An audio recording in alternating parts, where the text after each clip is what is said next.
Metrico Plus is an unusual 2.5D puzzle platformer that was originally released in 2014 for the PlayStation Vita, and then remade for the PlayStation 4, Xbox One and PC in 2016. I didn't play the game in 2014 because I never owned a PlayStation Vita, and I didn't play it in 2016 either because I had no idea that it existed.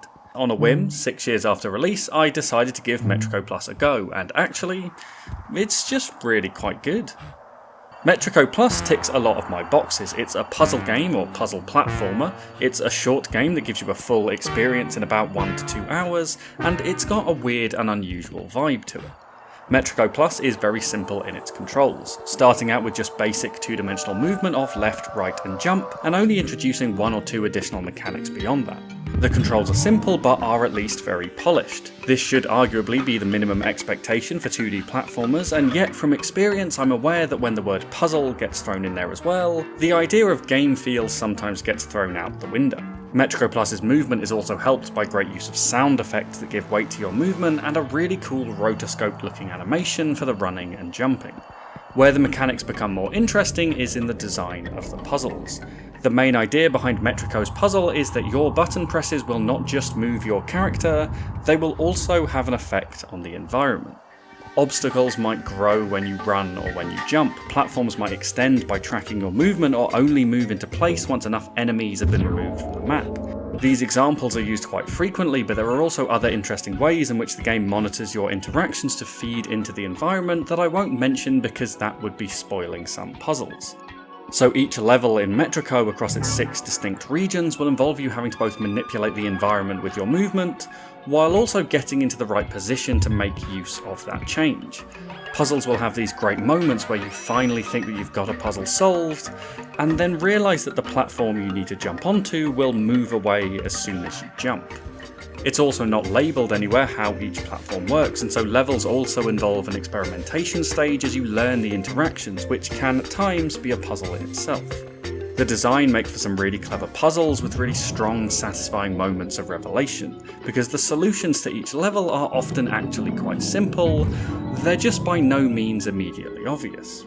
In that regard, Metrico did remind me of Electhead, another 2D puzzle platformer that actually released years after, that excelled at being clever without ever needing to get complicated. Electhead is also a superb game, and I've got a review of that one too. Puzzles in Metrico have a good balance where the gameplay is based mostly in the thinking and the planning, but once you know what to do, there's still enough mechanical satisfaction to be had from the execution, and actually, that is another strength that it shares with Electhead. On top of the puzzles, Metrico's strongest attribute is in its atmosphere. In terms of story, I have largely no clue what's happening. It's definitely one of those games where it's vibes over detail, but those vibes are pretty damn good. The visual design of Metrico is surreal and abstract, with a strong contrast between the minimal low-poly designs of its platforms and environments, and the fairly detailed animations of the silhouetted character.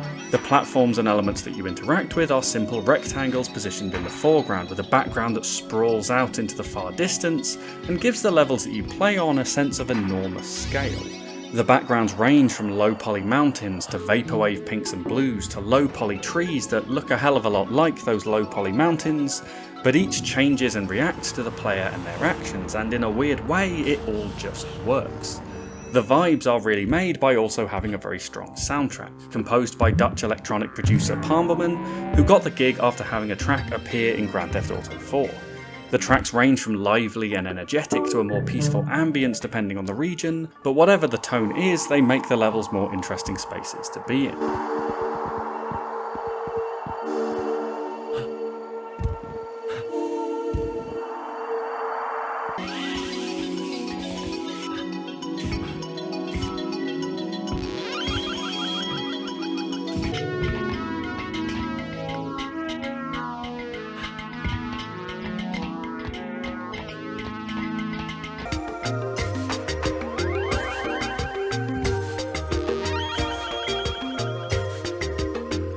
Overall, I was very impressed by Metrico. I added this game to my wishlist at some point in the past couple of years, though I cannot remember where I saw it recommended, and just decided to check out the game now thinking it would be a short oddity, and it absolutely is, but a short oddity that I was very impressed by and was so strong in its simple fundamentals that I think a fair few people who watch this channel will find it interesting. Also, I thought this would be a quick review to get myself back into the swing of things, and at least half of that was true.